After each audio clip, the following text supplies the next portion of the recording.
एक छोटे से शहर में आशा नाम की लड़की रहती थी। वो बहुत जिज्ञासु और हंसमुख थी। उसे कहानियां लिखने का बहुत शौक था।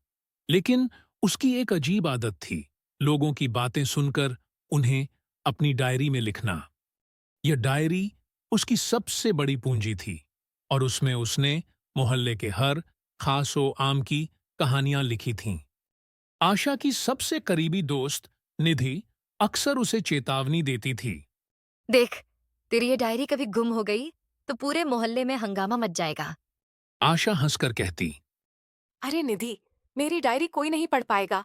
मेरी हैंडराइटिंग इतनी खराब है कि जिसे देखो सिर पकड़ लेगा। लेकिन एक दिन वही हुआ जिससे निधि डरती थी। आशा की डायरी गायब हो गई। उसे समझ नहीं आया कि वो डायरी गिरी, खोई या फिर चोरी हो गई। आशा ने पूरा घर छान मारा, लेकिन डायरी नहीं मिली। धीरे धीरे शक मोहल्ले के लोगों पर जाने लगा। चाय वाले अंकल, पड़ोस की आंटी और मोहल्ले के नटखट बच्चे, हर कोई शक के घेरे में आ गया। अगर ये डायरी किसी के हाथ लग गई तो मेरी तो खैर नहीं। आशा ने परेशान होकर निधि से कहा। निधि बोली। तू परेशान मत हो।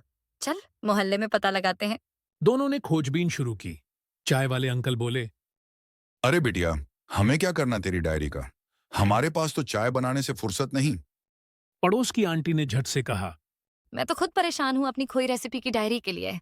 इसी बीच एक नटखट बच्चा बोला, आशा दीदी, वो लाल डायरी, मैंने उसे खेलते खेलते कबाड़ वाले को दे दिया। आशा और निधि भागते हुए कबाड़ वाले के पास पहुंची। वहां पता चला कि कबाड़ वाले ने रद्दी का ढेर बेच दिया था। हे भगवान, अब तो मेरी इज्जत का कबाड़ा हो जाएगा। आशा ने घबराते हुए कहा। काफी मशक्कत के बाद आशा की डायरी रद्दी के ढेर से मिल गई। लेकिन जैसे ही उसने डायरी खोली, वह चौंक गई। सबसे मजेदार किस्सों वाला पन्ना गायब था। कुछ दिनों बाद मोहल्ले के लोग अचानक आशा से बातें घुमा घुमा कर करने लगे। चाय वाले अंकल ने मजाक में कहा, आशा, तुम्हारी कहानियां वाकई कमाल की होती हैं। तुम्हें लेखक बनना चाहिए। आशा को तुरंत समझ आ गया कि पन्ना मोहल्ले वालों तक पहुंच गया है। लेकिन इसके बावजूद किसी ने उसे कुछ नहीं कहा। आशा ने हिम्मत जुटाकर सभी से माफी मांगी। उसने कहा, मैंने कभी किसी को ठेस पहुंचाने के लिए नहीं लिखा। ये सब मेरी कल्पनाओं का हिस्सा था। पड़ोस की आंटी बोली, अरे आशा, हम सबको तो तेरा ये अंदाज बहुत पसंद आया। तू सच में एक शानदार लेखिका बन सकती है। आशा को यह सुनकर खुशी हुई। उसने वादा किया कि अब वह दूसरों की बातें नहीं, बल्कि अपनी कल्पनाओं और सकारात्मक कहानियों को डायरी में लिखेगी।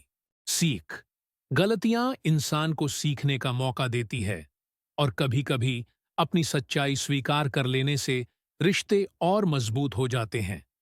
आशा ने इस घटना से न केवल सबका दिल जीता, बल्कि अपने सपनों को नया रास्ता भी दिया।